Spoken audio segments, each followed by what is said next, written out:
नमस्ते और स्वागत है। आज हम बात करेंगे लाओ त्ज़ू और उनकी फिलॉसफी ताओइज्म की। चाइना के पुराने इतिहास के पन्नों में एक ऐसे व्यक्ति का जिक्र होता है जो सिंप्लिसिटी, नेचर और विजडम के संगम को समझाने का एक महत्वपूर्ण मार्ग दिखाता है। ये थे लाओ त्ज़ू। लाओ त्ज़ू नाम का अर्थ है ओल्ड मास्टर, और ये वो फिलॉसफर थे जिन्होंने ताओइज्म का मूल आधार रखा। लाओ त्ज़ू के बारे में इतिहास में बहुत स्पष्ट जानकारी नहीं मिलती और उनका जीवन मिस्ट्री से घिरा है। ये माना जाता है कि वो 6th सेंचुरी BCE के आसपास चाइना में रहते थे, जब वो कन्फ्यूशियस जैसे अन्य महान विचारक भी अपना विचार प्रस्तुत कर रहे थे। कुछ लोग कहते हैं कि लाओ त्ज़ू एक लाइब्रेरियन थे जो जोहू डायनेस्टी के रॉयल लाइब्रेरी में काम करते थे।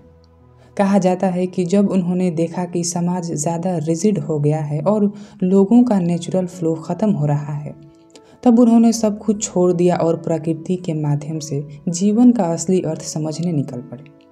लेजेंड्स के अनुसार जब वो अपना देश छोड़कर जा रहे थे, एक बॉर्डर गार्ड ने उन्हें अपने विचारों को लिखने के लिए कहा। इसी के परिणाम स्वरूप उन्होंने दाओ ती चिंग को लिखा। दाओ ती चिंग ताओइज्म का मूल ग्रंथ माना जाता है।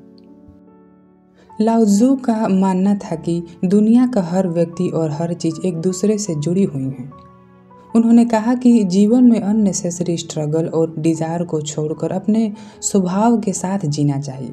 वो काफ़ी अलग सोचते थे क्योंकि उनका फोकस एक्शंस और कंट्रोल पर नहीं बल्कि एफर्टलेस लिविंग पर था। एफर्टलेस लिविंग यानी प्रयासहीन जीवन। लाओ त्ज़ू की टीचिंग को समझने के लिए एक नदी का उदाहरण लेते हैं। एक नदी अपने रास्ते में आने वाले पत्थरों को हटाने या तोड़ने की कोशिश नहीं करती, वो बस उनके चारों तरफ से बहती है और फिर भी अपने लक्ष्य प्राप्त कर लेती है। लाओ त्ज़ू का संदेश है कि हम भी जीवन में अननेसेसरी रेजिस्टेंस ना करें और अपने नेचुरल फ्लो के साथ चलें। यही ताओइज्म का कोर है। तो ताओइज्म जो फिलॉसफी है हमें प्रकृति के साथ जीने की बात करती है। लाओ त्ज़ू के विचारों पर आधारित है। ये हमें सिखाती है कि जीवन के हर पहलू में एक फ्लो है, एक मार्ग है और हमें इसके साथ तालमेल बनाना चाहिए। अब हम ताओइज्म के सिद्धांतों को समझेंगे। इनमें से कुछ बहुत महत्वपूर्ण सिद्धांत हैं, जैसे ताओ, वू वेई, यिंग यांग और बहुत कुछ, लेकिन हम एक एक करके समझते हैं। सबसे पहले ताओ। ताओ का मतलब होता है द वे यानी रास्ता।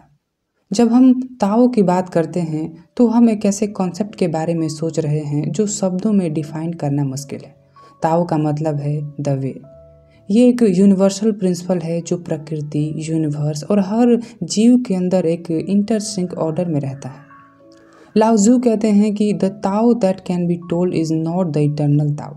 वो ताओ जो शब्द में व्यक्त किया जा सके वो सच्चा ताओ नहीं है।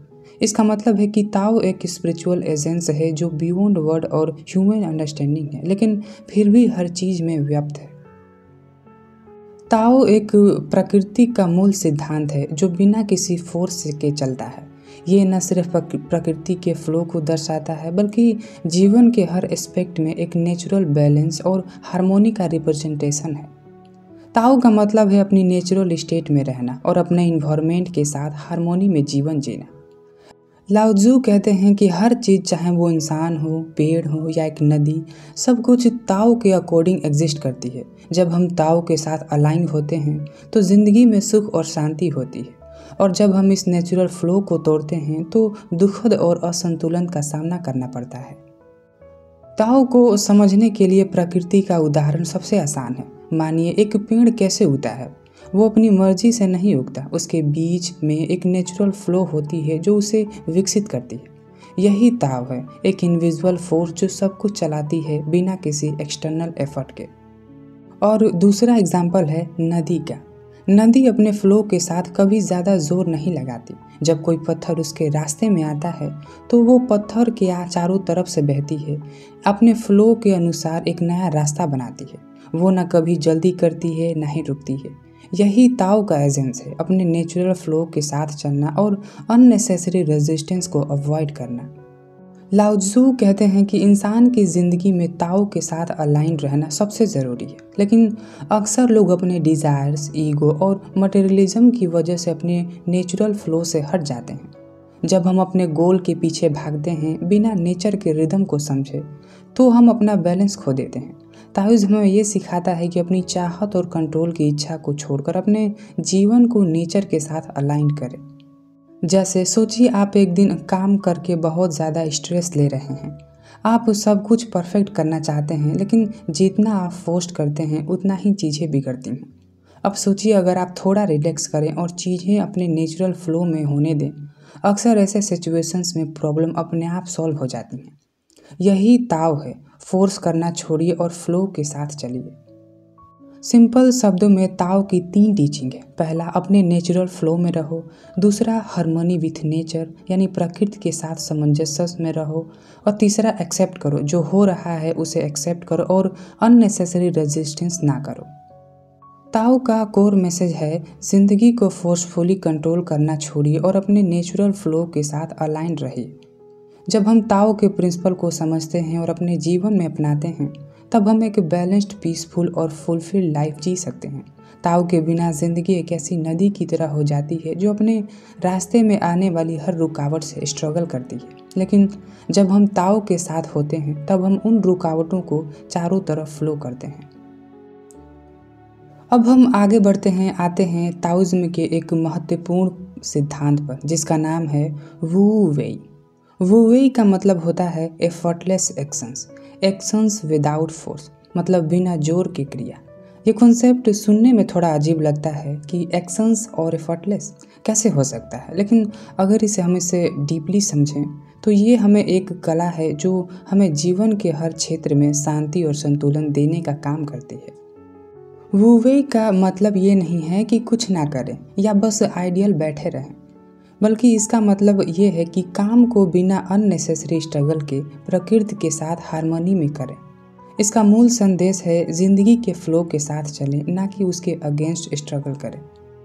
लाओ त्जू के अनुसार हर इंसान और हर चीज़ के अंदर एक नेचुरल रिदम होता है। जब हम इस रिदम के साथ अलाइंड होते हैं तब हम एफर्टलेस तरीके से अपने काम को करते हैं।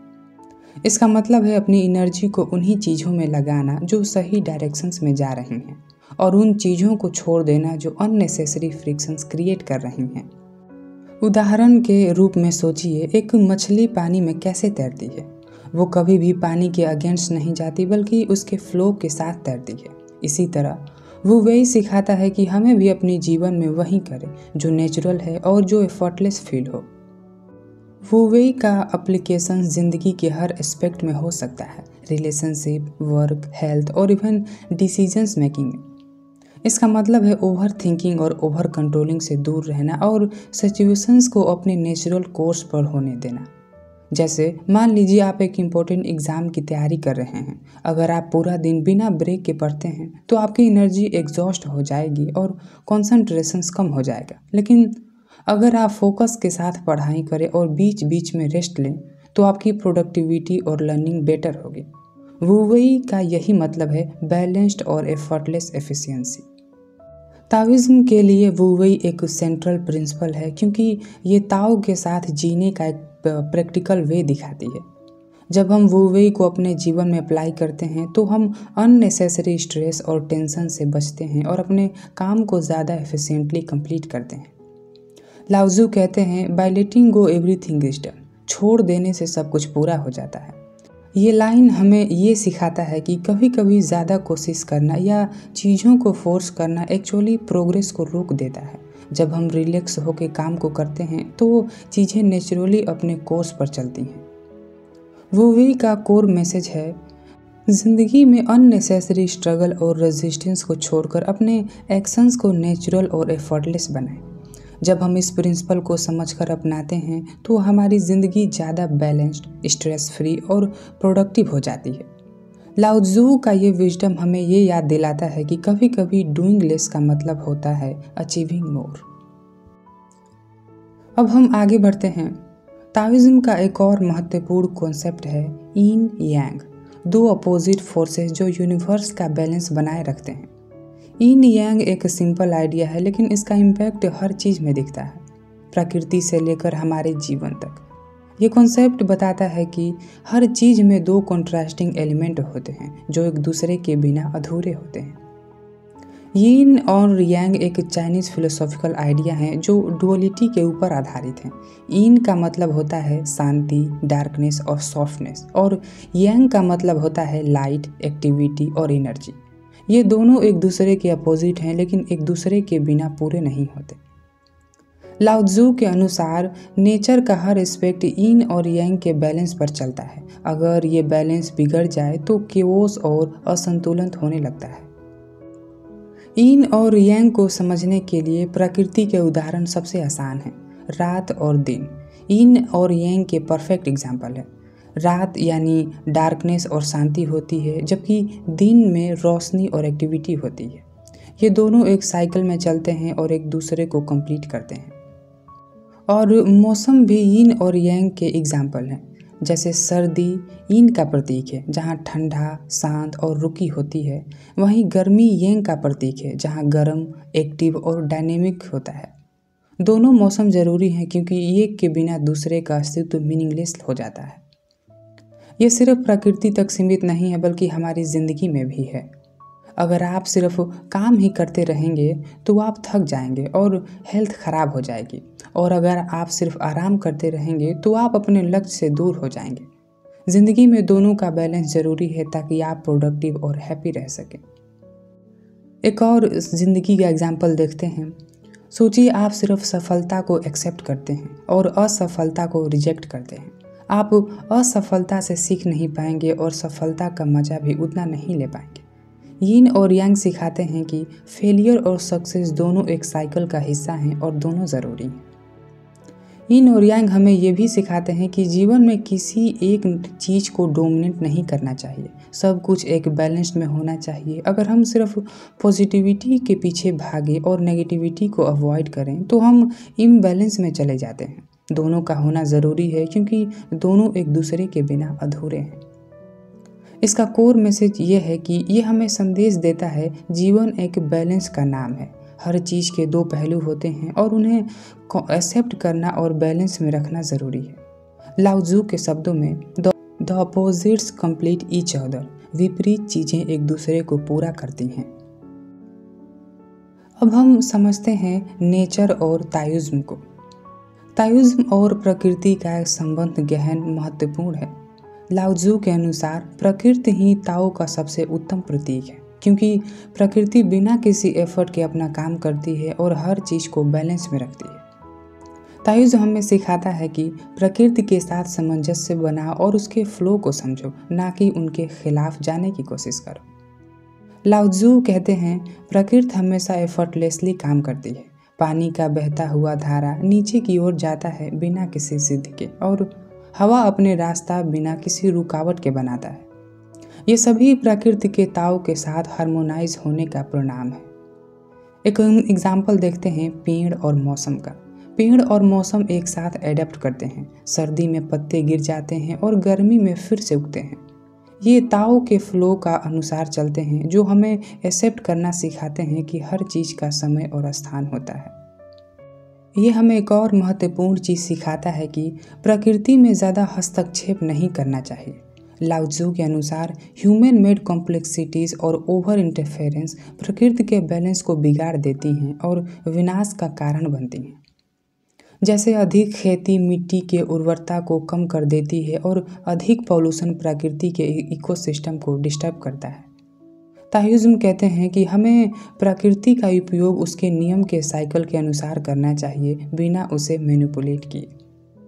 इसका कोर मैसेज है कि ताओइज्म का संदेश है, प्रकृति के साथ हार्मोनाइज करके ही जीवन को सुकून और संतुलित में रखा जा सकता है। लाओ त्जू कहते हैं, man follow the earth, earth follow the heaven, heaven follow the Tao and Tao follow its own nature. मतलब मनुष्य पृथ्वी का अनुसरण करता है, पृथ्वी स्वर्ग का अनुसरण करती है, स्वर्ग ताओ का अनुसरण करता है और ताओ अपनी प्रकृति का अनुसरण करता है। ये लाइन बताती है कि प्रकृति के फ्लो के साथ चलना ही ताओइज्म का मूल मंत्र है। ताओइज्म हमारी ज़िंदगी में एक और महत्वपूर्ण सीख देता है, वो है सिंप्लिसिटी और मिनिमलिज्म, यानी सादगी और न्यूनतम। लाओ त्ज़ू कहते हैं कि ज़्यादा चीज़ों के पीछे भागने से हम अपना समय और शक्ति खर्च करते हैं, लेकिन सच्ची खुशी तो अपनी ज़रूरत भर की चीज़ों में मिलती है। सिंपल लिविंग का मतलब है अपने जीवन को सिंप्लीफाई करना और उस पर फोकस करना जो सच्चाई और सुकून लाए। लाओ त्ज़ू मटेरियलिज्म के अगेंस्ट एक स्ट्रॉन्ग मैसेज देते हैं। वो कहते हैं the more you have the less you are, मतलब जितना अधिक आपके पास है उतना ही आप कम हैं। ये लाइन हमें बताती है कि मटेरियल पोजेशंस हमें अंदर से खाली कर देते हैं और हमारे असली एसेंस से दूर ले जाते हैं। सोचिए एक बीज का उगना, वो सिर्फ अपने बेसिक रिसोर्सेस यानी मिट्टी, पानी और धूप से बड़ा वृक्ष बन जाता है। उसे एक्स्ट्रा चीज़ों की ज़रूरत नहीं होती। इसी तरह लाओ त्ज़ू कहते हैं कि हम भी अपनी ज़रूरत भर चीज़ों में जीवन का फुलफिलमेंट ढूंढ सकते हैं। इनका कोर मैसेज ये है कि सिंप्लिसिटी और मिनिमलिज्म का संदेश है कि हम मटेरियल डिज़ायर्स को कंट्रोल करें और अपने जीवन को नेचुरल और आसान बनाएं। लाओ त्ज़ू के शब्दों में to attain knowledge add things very day, to attain wisdom remove things every day, मतलब ज्ञान प्राप्त करने के लिए हर दिन चीज़ें जोड़ें, बुद्धि प्राप्त करने के लिए हर दिन चीज़ें हटाएं। ये लाइन हमें बताती है कि कम में ही ज़्यादा है। लाओ त्ज़ू का संदेश सिर्फ हमारी ज़िंदगी और बेहतर समाज तक सीमित नहीं है, बल्कि शासकों के लिए भी है। शासकों यानी नेता। लाओ त्ज़ू के अनुसार एक महान नेता वही है जो पीछे से लीड करता है और अपने लोगों को एम्पावर करता है, ना कि खुद को लीडर समझे। उन्होंने अपनी किताब ताओ ते चिंग में लीडरशिप का एक यूनिक और टाइमलेस मॉडल दिया है जो ह्यूमैनिटी और ट्रस्ट पर आधारित है।